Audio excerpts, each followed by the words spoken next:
This is my faith, this is my focus. All of my days, I know where my hope is. I'll live it loud, I'll shout the chorus, because I know, oh, you're always for us.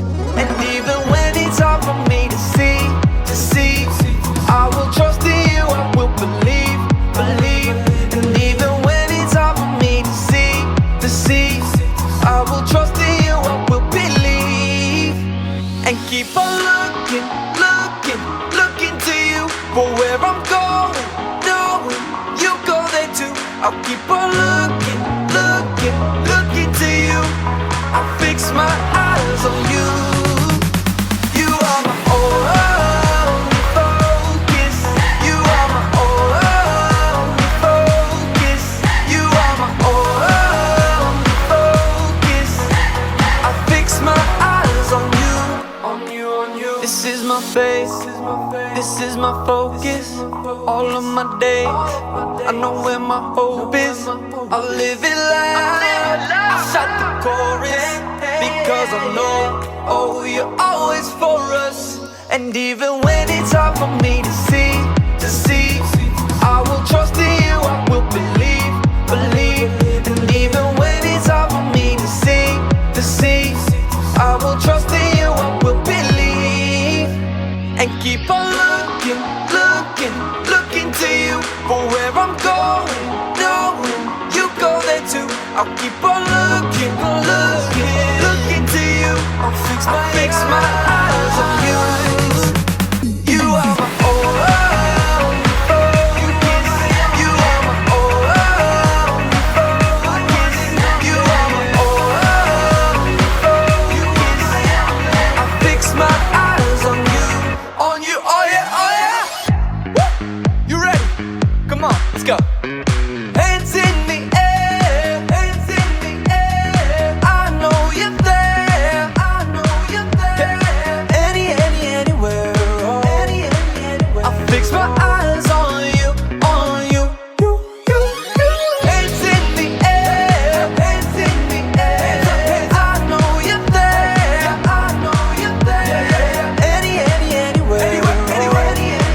I fix my eyes on you, and keep on looking to you for where I'm going, knowing you go there too. I'll keep on looking to you. I'll fix my eyes on you. You are my only, you are my only focus. You are my only focus. I fix my eyes on you.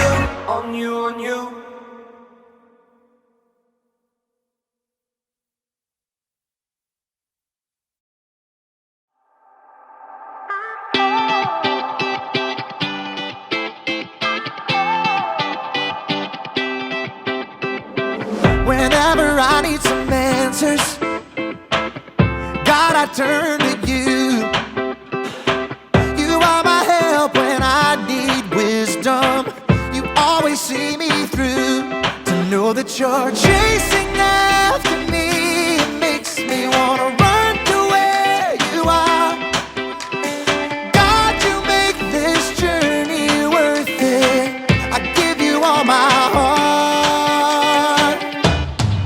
When I don't know what to do, you help me figure it out. God, I run to you. When I need a solution, I have no doubt that I will run to you. I run to you. I run to you.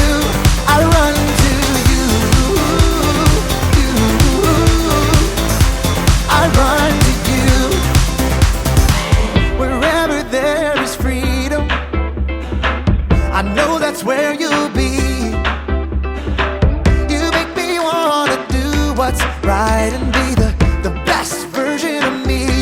To know that you're chasing after me, it makes me wanna run to where you are. God, you make this journey worth it. I give you all my heart. When I don't know what to do, you help me figure it out. God, I run to you. When I need a solution, I have no doubt that I will run to you. I run to you. I run to you. I run to you. I run to you. I don't wanna stop. I don't wanna stop living for you. For you. I don't wanna stop. I don't wanna stop running to you. To you, God.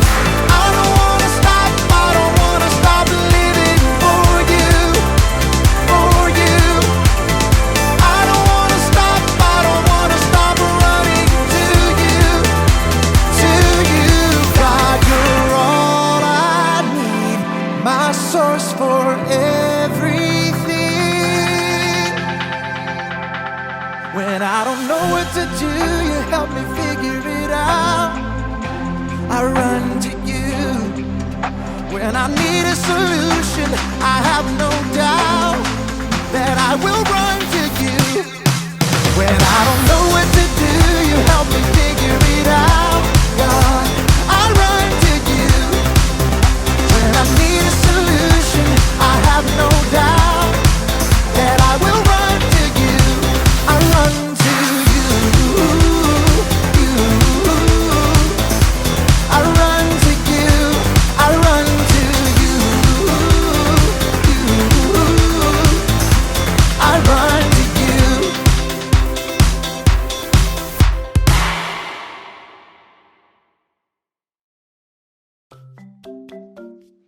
Welcome to Story Lab. This week we're talking about knowledge. While we take a look at the story of two people who lost something pretty important.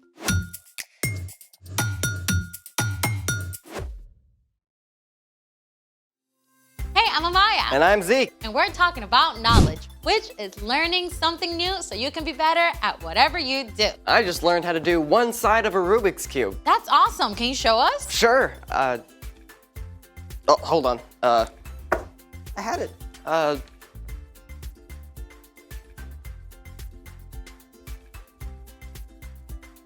Have no idea. Oh, of course it's in the book bag.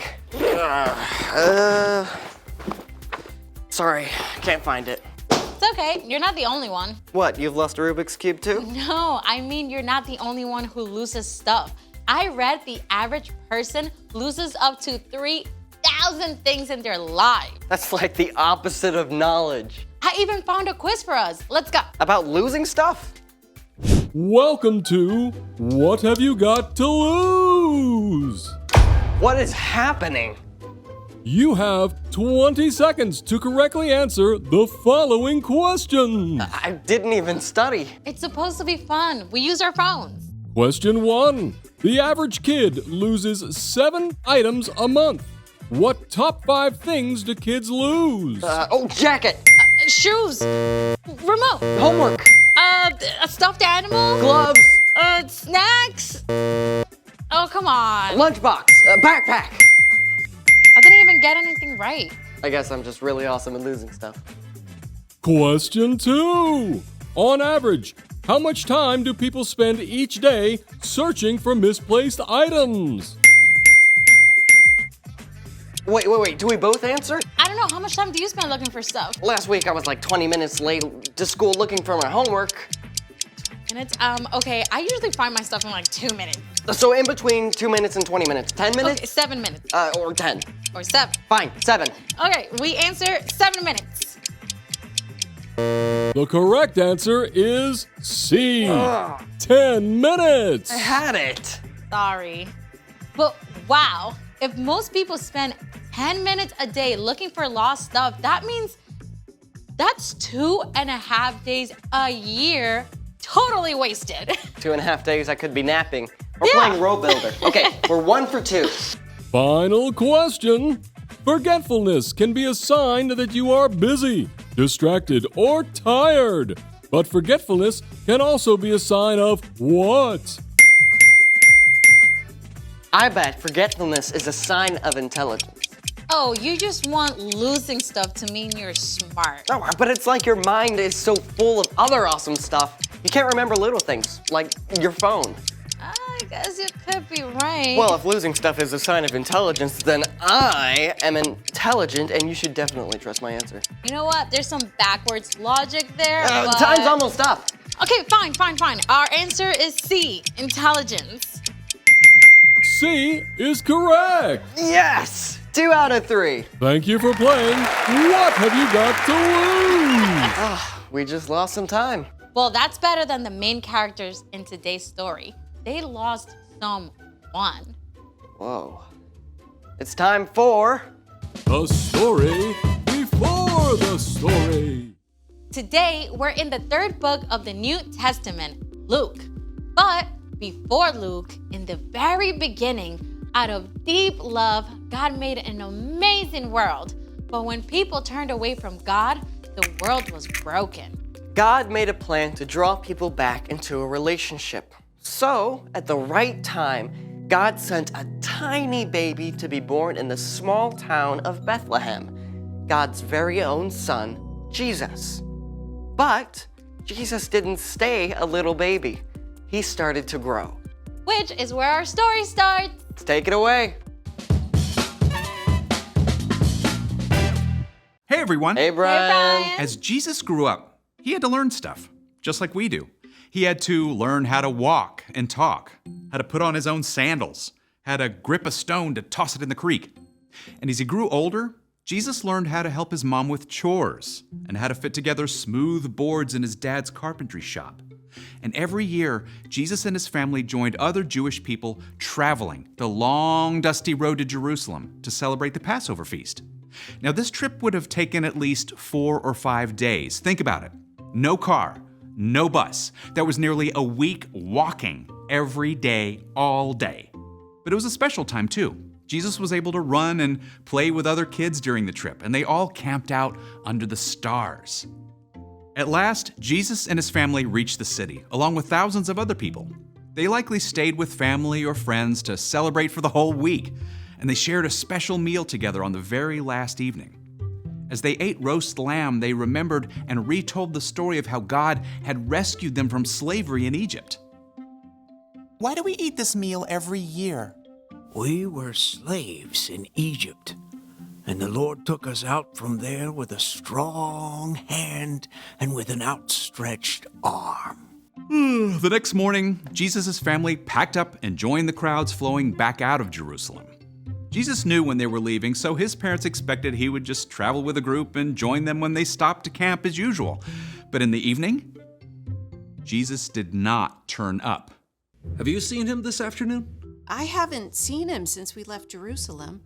I thought he was ahead of us with Eli's family. Has anyone seen Jesus? Mary and Joseph hurried through camp, checking with all their friends and family. A sick feeling settled in their stomachs as they began to realize, somehow, Jesus had been left behind in Jerusalem. The trip back to Jerusalem must have seemed endless. Mary and Joseph were already exhausted, and their imaginations were working overtime. What if he got hurt? He could have been knocked down by a Roman chariot. Those soldiers don't care who's in their way. When Mary and Joseph finally reached Jerusalem, again, they searched everywhere for their son. We already checked with all the cousins. Maybe he's in the market. No one had seen Jesus since the day before. Mary and Joseph must have been sick with worry by the 3rd day when they thought to look in one last place. He loves to study the scriptures. What about the school at the temple? But that's for scholars and teachers. Still, Mary and Joseph decided to look just to be certain. Sure enough, when Mary and Joseph hurried into the temple courtyard, they saw a group of teachers. Joseph, that's Jesus, right in the middle. They're actually letting him talk. Now, we don't know exactly what Jesus discussed with the teachers, but they were all amazed at how much he understood and at the wise answers he gave to their questions. As soon as Mary saw Jesus, she rushed to him. Son, why have you treated us like this? Your father and I have been worried about you. We have been looking for you everywhere. Why were you looking for me? Didn't you know I had to be in my Father's house? See, Mary and Joseph had been so stressed out that they'd forgotten what the angel told them more than 12 years before, that Jesus is God's son. It made complete sense for Jesus to be in the temple, but Mary and Joseph still didn't fully understand. Jesus returned to Nazareth with his parents. He loved them deeply and obeyed them, and Mary kept everything that had happened in her heart like a secret treasure. As Jesus continued to grow, he became both wiser and stronger, and he found more and more favor with God and the people around him. The end.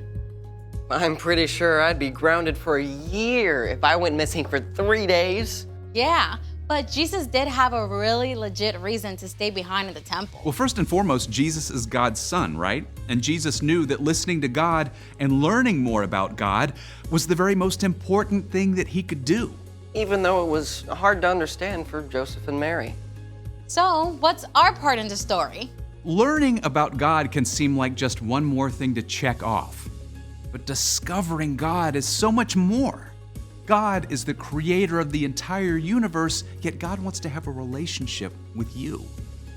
When you read scripture or memorize a verse, God can speak to you through those words. You can also learn about God when you talk to people who follow God or read things they've written. You can start small. Pick one verse to read every day for a week. Or ask an adult to help you choose a devotional book, and that can help you discover so much more. And here's the awesome thing. The more you learn about God and the more you start to know God, the more you want to discover. God is so big. There's no end to what you can learn and know about him. I think you guys have the picture. See you next time. So here's the thing. Knowing God is the most important thing. Do you think God can help me find my Rubik's Cube? I think the eyes God gave you can help you find it. Where? Okay, I'll help you. Right now, you're cold. Okay. Colder? Warm? Warmer?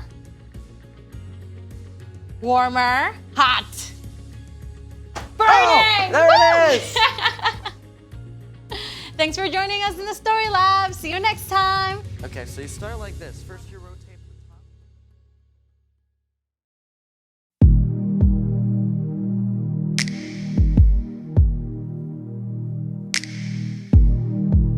Worthy of every song we could ever sing, worthy of all the praise we could ever bring, worthy of every breath we could ever breathe. We live for you, we live for you. Jesus, the name above every other name. Jesus, the only one who could ever save.